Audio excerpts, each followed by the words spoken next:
¿Qué tal? Buenas noches, soy María Camila Orozco, bienvenidos. Esto es Sala de Prensa de Noticias Caracol Ahora.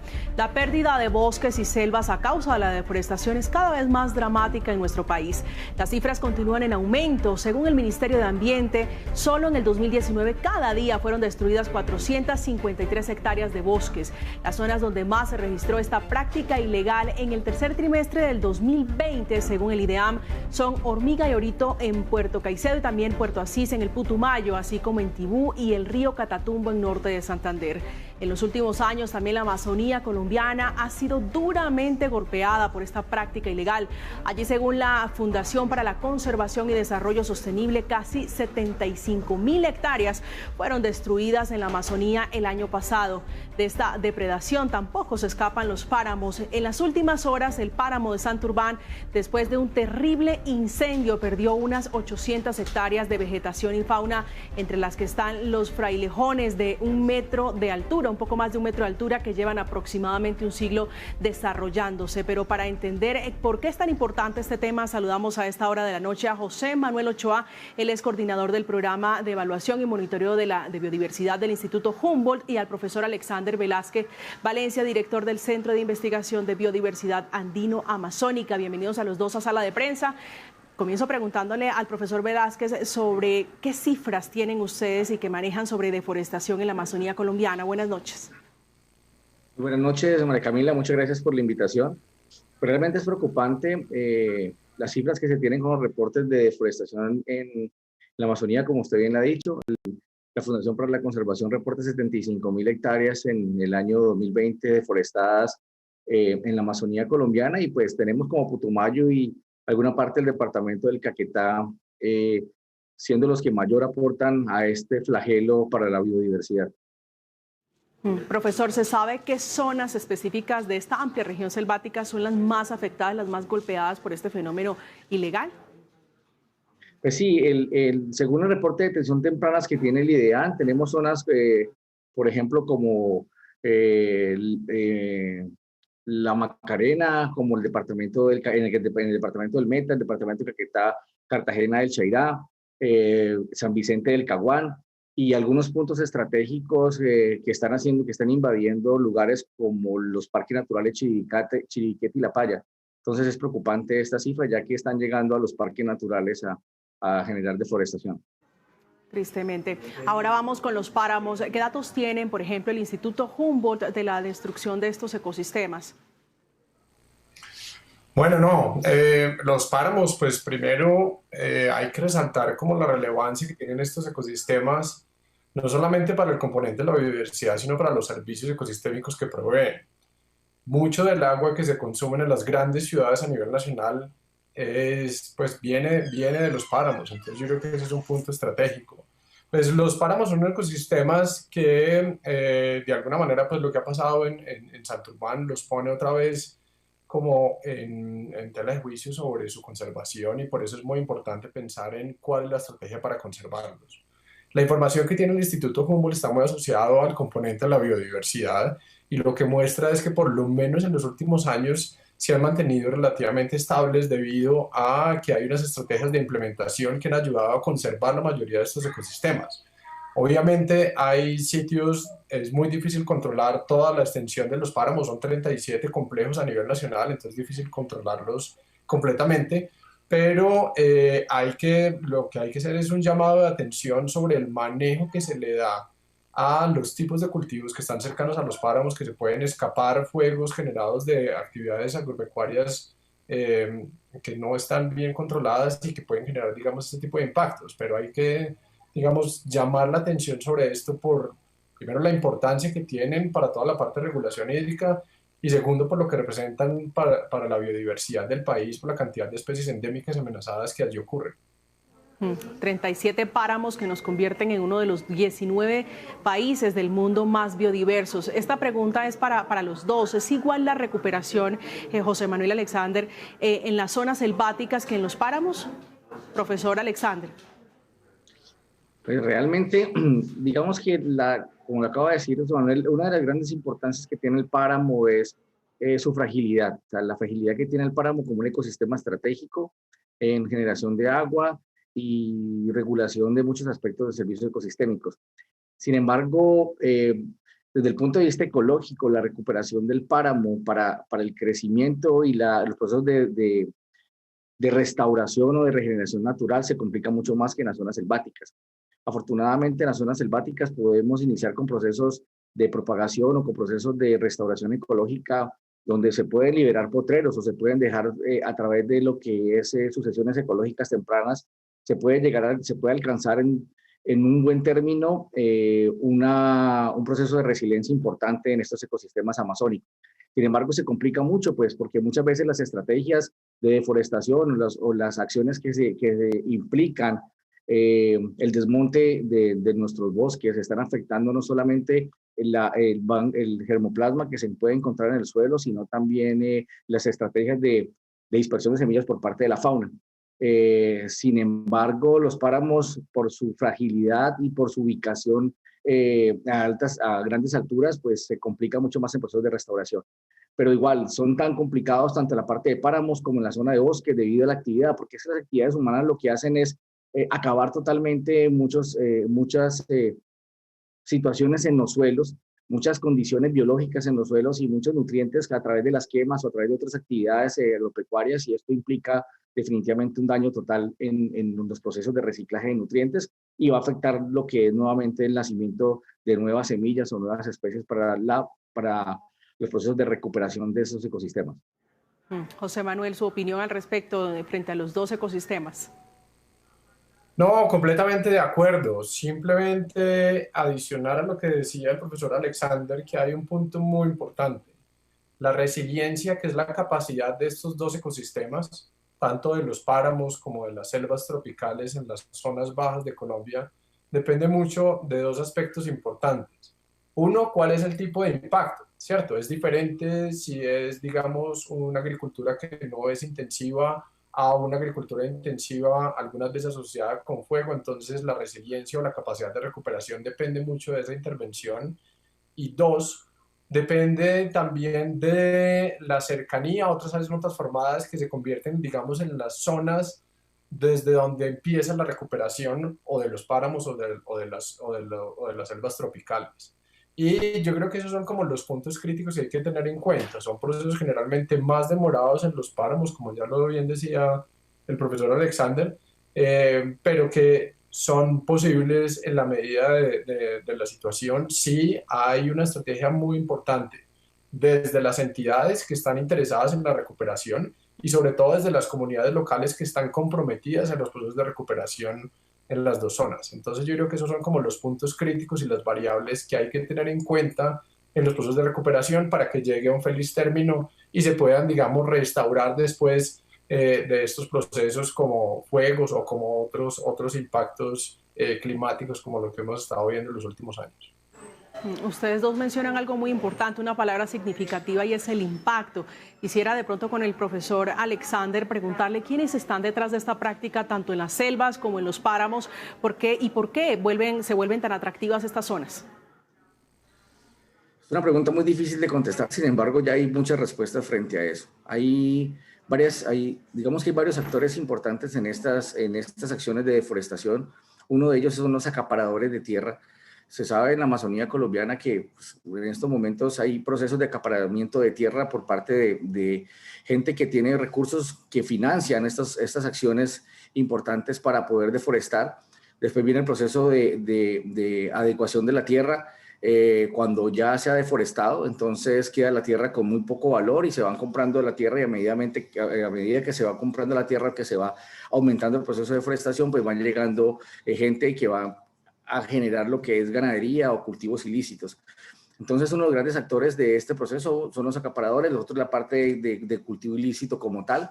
Y también tenemos agentes, por ejemplo, la agricultura, y que se está impulsando anteriormente. Uno de los grandes deforestadores para el territorio amazónico fue los sembradíos de palma, que avanzaron muy fuerte. Igualmente la ganadería. Entonces, los procesos de colonización en este territorio datan de muchos años atrás, de muchas décadas atrás, diría yo más bien, y siempre ha estado en esta constante, acaparadores de tierra que aumentan su posición en mejoramiento del terreno. Y digo mejoramiento porque anteriormente se hicieron aperturas en cuanto a la forma de que la gente hiciera mejoramiento de la tierra tumbando montaña para poder invertir en créditos, en acciones de mejoras para la productividad. Y esto ahora, pues afortunadamente no se da, pero sí se da lo que es el establecimiento de sistemas ilícitos, de cultivos ilícitos y de ganadería intensiva y extensiva. José Manuel, viendo o escuchando esta radiografía que nos hace el profesor, vemos que a pesar de que la lucha se sigue adelantando y es intensa por parte de las autoridades, la tala no para. ¿Qué se puede hacer? ¿De pronto está mal direccionada la lucha contra la deforestación? Yo creo que este problema es bastante complejo para decir que tiene una solución única a nivel del territorio nacional. Una de las cosas que habíamos hecho desde el instituto con diferentes tipos de investigación es más que señalar los responsables, entender los mecanismos, porque lo que nosotros consideramos es que entendiendo los mecanismos es que se pueden definir estrategias que sean apropiadas para reducir el impacto que tiene la deforestación sobre diferentes componentes de biodiversidad. Y hemos encontrado cosas muy interesantes en este proceso.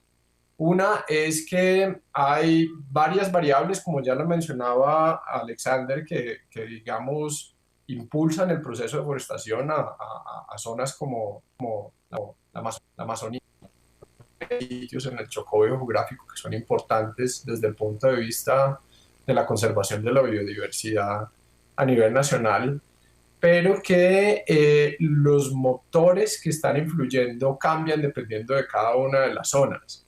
Es decir, si, digamos, en el nordeste antioqueño estuvo asociada en algún momento a minería ilegal, que ha sido, digamos, uno de los motores que ha influido en ese proceso, en la Amazonía estaba más asociada a la generación de vías. Entonces, lo que estamos poniendo es toda esta información sobre la mesa a nivel nacional, porque es información que queda pública y disponible para empezar a entender cuáles son las estrategias más apropiadas que deberían implementarse en cada una de estas zonas. Y no solamente para entender lo que son estas causas, que son las causas primarias del proceso de deforestación, sino que hay que entender los mecanismos subyacentes, es decir, actividades o, digamos, aspectos económicos que influyen en que exista un incremento en la producción de palma. ¿Por qué el valor de la palma se incrementa y por qué es posible ahora sembrar palma en la Orinoquía o en la Amazonía? Si la palma está reemplazando o no otras zonas ganaderas. Entender los mecanismos es lo que realmente nos va a llevar no solamente a señalar cuáles son los responsables, sino a entender cuáles son las políticas en términos de la implementación desde el gobierno y otros sectores involucrados en este proceso para lograr, digamos, esa sostenibilidad que quisiéramos tener de los territorios, frenando la deforestación y garantizando que los sectores de manera apropiada sigan operando en las zonas en unas estrategias que le permita mantenerse a largo plazo. Y yo creo que ahí es donde tenemos que hacer un vínculo que no se ha hecho todavía. ¿Cuál es esa relación o esa responsabilidad que tienen las personas que están en ciudades, en Medellín, en Bogotá, digamos en las grandes urbes a nivel nacional, con la deforestación? ¿Cuál es ese vínculo que tienen con el acaparamiento de tierra? Eso hay que entenderlo para saber cómo operamos, cómo cambiamos conciencias y cómo eso nos ayuda a reducir el impacto que tiene la deforestación sobre el gran capital natural que tiene Colombia, que es el factor diferenciador, que es su biodiversidad. Ese es el punto crítico y ahí es donde estamos trabajando desde el Instituto Humboldt con una gran cantidad de información que ponemos a disposición de los actores que están tomando decisiones en territorio. José Manuel, usted me da pie para preguntarle al profesor Alexander sobre un tema importante y usted menciona la conexión que hay entre las ciudades y esos ecosistemas. ¿Por qué son tan importantes? ¿Por qué es tan importante preservarlos? ¿Y cómo se afectan las ciudades ante lo que pasa en estos ecosistemas, profesor? Ok, perfecto. Un aspecto muy importante es los servicios ecosistémicos que brindan los bosques. En la Amazonía colombiana nosotros tenemos conocimiento por investigaciones que hemos desarrollado desde la Universidad de la Amazonía y todas las acciones concretas de investigaciones que llegan a decir cuál es la función de la Amazonía y la interacción de los bosques con las ciudades. Algo supremamente interesante son procesos de estos calores, los cambios climáticos, todas las condiciones actualmente que estamos viviendo en la Tierra frente a acciones de lluvias, de deslizamientos, sequías, son causados básicamente por problemas de deforestación o por problemas que se están haciendo, que se están generando a través del el rompimiento de los ciclos biológicos en las selvas y en nuestros bosques. Nosotros conocemos todas las dinámicas que pueden existir frente a al ciclaje de nutrientes en los territorios, y las ciudades pues les van a brindar, perdón, las selvas les van a brindar a las ciudades una estabilidad climática que le va a permitir evitar acciones concretas en inundaciones o en pérdidas de productividad. Si nosotros seguimos este proceso que estamos llevando a cabo, que es la deforestación extensiva en lugares tan importantes como los páramos o la selva amazónica, pues definitivamente nuestro cambio climático se va a aumentar mucho más y vamos a tener las repercusiones que estamos viviendo ahorita. Hace poco se presentó una conferencia muy interesante sobre el efecto que tienen a nivel de la pandemia y las nuevas apariciones de enfermedades por el proceso de pérdida de biodiversidad e incremento de la deforestación. Estamos penetrando mucho más allá hacia los bosques, donde de pronto estamos interactuando con fauna no ha podido. Entonces, la regulación también, hasta las enfermedades que estamos ocasionando, que están apareciendo nuevamente, son procesos claros y concretos de lo que está haciendo el ser humano en entrar a deforestar los bosques como tales. Tener en cuenta también que todo lo que nosotros tenemos, todos los servicios ecosistémicos que nos están proveyendo de la naturaleza. Todo el agua que nosotros estamos consumiendo proviene de los páramos, proviene de la mayoría de nacimientos de agua en nuestras selvas, en nuestros bosques. La alimentación también proviene mucho de, por ejemplo, productos forestales no maderables que están generando ahorita una muy buena estrategia de desarrollo sostenible, pues hace parte de este proceso. Entonces, digamos que todo este proceso de bosques o todas esas condiciones en los bosques que se está dando son los servicios ecosistémicos que nos benefician a nosotros. Si nosotros seguimos rompiendo toda esta cadena, pues no vamos a tener un equilibrio que nos permita superar el efecto climático que ya está supremamente avanzado, y vamos a aumentar mucho más los procesos de zoonosis con el enfrentamiento o la cercanía con fauna silvestre, como se ha venido presentando en décadas y actualmente en la Amazonía y en algunas partes del mundo. Hablando de esa, digamos, fauna, de la flora, ¿qué pasa con la fauna al destruirse grandes hectáreas, José Manuel, de selva y de páramos? Porque nos están hablando de la migración, nos están hablando del equilibrio. Al romperse ese equilibrio, ¿qué pasa con la fauna?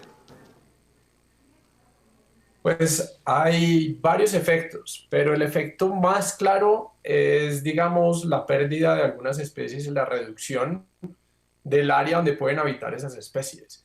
Y eso, digamos, es uno de los componentes críticos que hemos notado en la deforestación en los últimos años.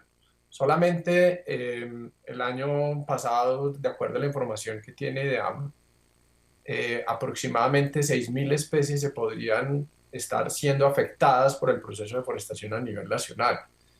Y eso que nos centramos, digamos, en la información que tenemos de lo que conocemos de la biodiversidad, sin saber todavía lo que no conocemos. Entonces hay un impacto, digamos, que es evidente por el cambio y la transformación en el uso del suelo, porque muchas de estas especies dependen de los bosques para subsistir y tienen una relación, digamos, intrínseca con la vegetación, las selvas tropicales, los páramos, los desiertos, las áreas de humedales y ciénagas a nivel nacional, que son bastante importantes. Entonces, al transformar estos territorios, lo que hacen estas especies es que, digamos, pierden parte de su hábitat y se ven desplazadas de estos sitios. Y al perderse, digamos, estas relaciones entre las especies, lo que empieza a ocurrir son extinciones, lo que llamamos extinciones locales, que empiezan algunas especies a desaparecer localmente, que es lo que ha pasado con animales grandes como dantas, como osos hormigueros grandes, palmeros de la Orinoquía, que son característicos de algunas zonas, que al ver esta transformación simplemente terminan desapareciendo. Y lo que perdemos en ese proceso no es solamente el valor que tienen estas especies intrínseco por su existencia, sino todos los servicios ecosistémicos asociados, que ya lo mencionaba Alexander, son fundamentados en la presencia de estas especies en los ecosistemas. Entonces, lo que estamos viendo es, digamos, una disminución, y lo que terminamos perdiendo en todo este proceso es, digamos, esa conexión que deberíamos tener con la naturaleza, que es lo que nos tiene ese desbalance que termina generando no solamente todos los cambios asociados a las transformaciones climáticas que vemos actualmente y como consecuencia Iota, huracanes de categoría 5 que no veíamos últimamente, sino como la relación de la responsabilidad que tienen los ciudadanos de las ciudades de proteger esa biodiversidad, que es esa conexión vital, que finalmente lo que va a hacer es garantizar la existencia de la especie humana en el tiempo. Profesor Alexander, ¿es posible que tarde o temprano estos ecosistemas desaparezcan, que dejemos de gozar de estos paraísos? Pues desafortunadamente, si seguimos el proceso como lo llevamos y no tenemos conciencia frente a los cambios que estamos ocasionando en nuestro medio, yo pensaría que tarde o temprano vamos a tener un escenario muy catastrófico para el ser humano y para la biodiversidad.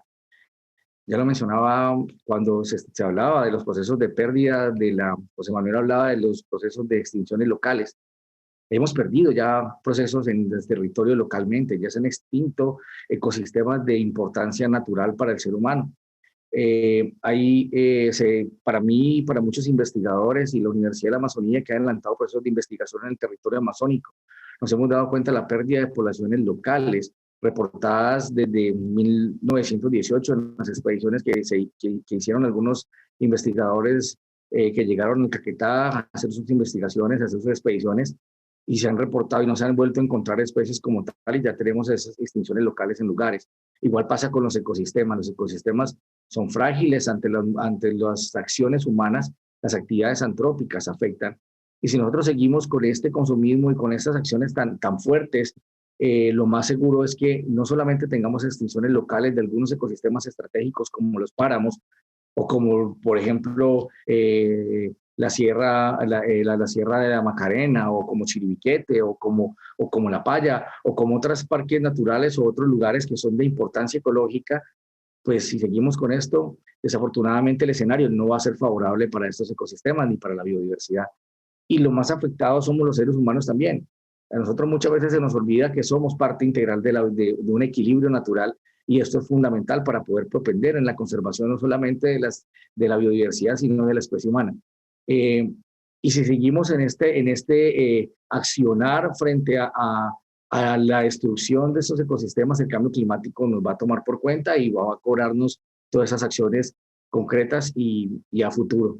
Entonces, yo pienso que ante el panorama que estamos viviendo y donde no estamos tomando conciencia de los problemas que estamos ocasionando, los ecosistemas, yo pensaría que ecosistemas estratégicos como los páramos, en el páramo Santurbán perdimos 800 hectáreas en una quema, y eso va a afectar, se va a vivir o se va a sentir más adelante a lo que nosotros estamos viviendo ahorita.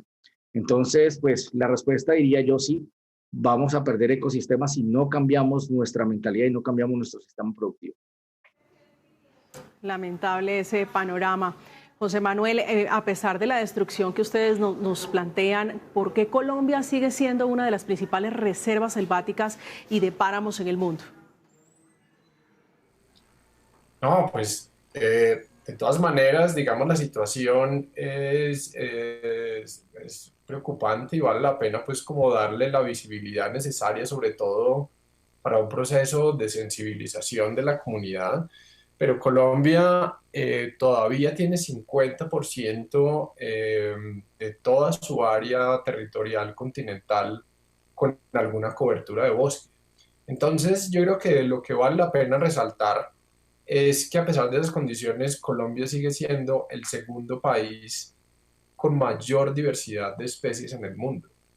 Es el país que concentra la mayor extensión de páramos, tal cual como los conocemos en Sudamérica, en el mundo.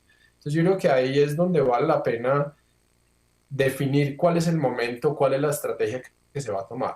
O pensamos en el capital natural que tiene y desarrollamos estrategias como la bioeconomía que nos ayudan a pensar en cómo aprovechar la biodiversidad de manera sostenible, ¿cierto? Y empezamos a balancear un poco eso, o arriesgamos, digamos, la sostenibilidad de los sectores en la implementación de sus acciones en los territorios en el tiempo.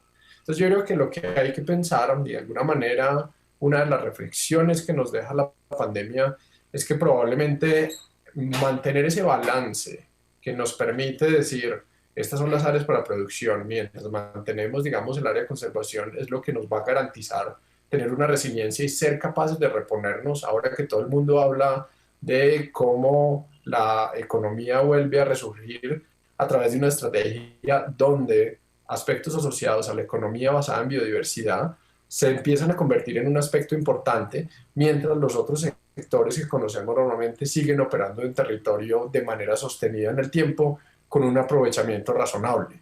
Entonces yo creo que es como poner en la balanza los dos componentes y a partir de ahí definir cuál es esa estrategia que vamos a implementar de aquí en adelante para que esa biodiversidad, que en este momento se encuentra amenazada por algunas acciones, se convierte en las soluciones de la recuperación económica, en algunos casos bien fundamentada, pensando en aspectos asociados a bioeconomía, con buenas experiencias con el turismo de naturaleza, que pueden sacar y llevarnos por una trayectoria completamente distinta hacia la sostenibilidad que en este momento estamos perdiendo. Entonces yo creo que ahí es como una reflexión final sobre cuál es la estrategia que vamos a seguir sobre el desarrollo, dadas las condiciones que nos han puesto a pensar sobre ese balance y sobre esa resiliencia que tiene el funcionamiento de la tierra en general y de Colombia en particular para los próximos años.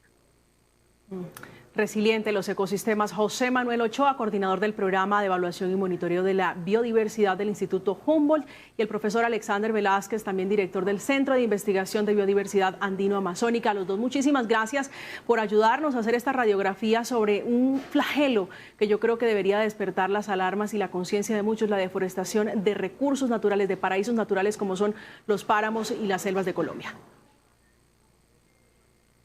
Buenas noches, María Camila. Muchas gracias a ustedes y a todos los televidentes. Gracias. Muchas gracias, María Camila, por la invitación y esperamos cambiar nuestro pensamiento para que podamos tener una economía sostenible y conservar nuestra biodiversidad en Colombia, que es tan importante. Hacemos una pausa en Sala de Prensa de Noticias Caracol. Ahora en instantes, El Radar. Ya regresamos.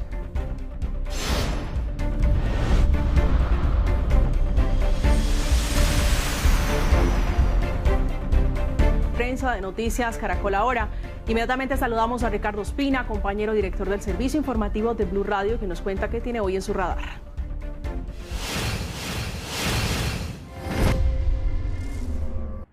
Hola, muy buenas noches. Hoy entra en el radar, aquí en Sala de Prensa de Noticias Caracol Ahora, un informe muy juicioso que hizo la ONG Human Rights Watch, una de las ONGs con mayor prestigio en el mundo.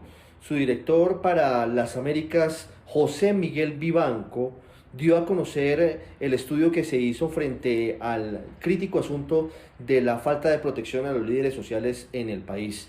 Human Rights Watch retoma las estadísticas de Naciones Unidas según las cuales, desde la firma del acuerdo de paz con las FARC en el año 2016, es decir, en los últimos 5 años, han sido asesinados 400 líderes sociales en nuestro país. Pero va mucho más allá. Dice que ha sido absolutamente ineficiente el Estado, los gobiernos Santos y ahora el gobierno Duque, para proteger a los excombatientes de las FARC, y prioriza y focaliza la situación cada vez más difícil en el Catatumbo, en el Cauca y en Nariño. Habla también sobre la ausencia de rigurosidad por parte del Estado para que efectivamente haya un plan de protección a los líderes sociales. La metodología de este estudio también es destacada porque, entre otras cosas, recoge entrevistas en el terreno de víctimas de esta nueva violencia que hoy está azotando a Colombia y que sí tiene como uno de los ejes, por supuesto, la presencia del narcotráfico. Algo que llamó la atención y que es clave, lo dice Human Rights Watch, pero lo han dicho todos los estudiosos del conflicto armado en Colombia, es que hay una gran falla y una carencia en que el Estado no llegó a las zonas que dejaron las FARC luego de la entrega de armas. Solamente llegó en algunos casos con ejército y policía, pero no llegó con Estado efectivo, no llegó con escuela, no llegó con salud, no llegó con carreteras, no llegó con oportunidades, y eso hizo que la violencia se esté reciclando. Hoy el director para las Américas de Human Rights Watch, José Miguel Vivanco, se reunió con el ministro del Interior, Daniel Palacios, para entregarle personalmente el documento. Es un documento muy extenso, de centenares de páginas, y espera reunirse el día de mañana con el presidente Iván Duque. El gobierno insiste en que sí ha hecho lo suficiente, reconoce que hay algunas fallas, pero dice que va en el camino correcto. El tema de nunca acabar. Hoy, aquí en el radar, los asesinatos y la violencia contra líderes sociales en el país. El tema de nunca acabar, Ricardo, con este análisis que hace Human Rights Watch del asesinato de líderes sociales en el país, duras críticas al gobierno por lo que han considerado una desprotección a las personas que están en las regiones más apartadas del país. Terminamos, nos dejamos en compañía de Signo Pesos. Feliz noche.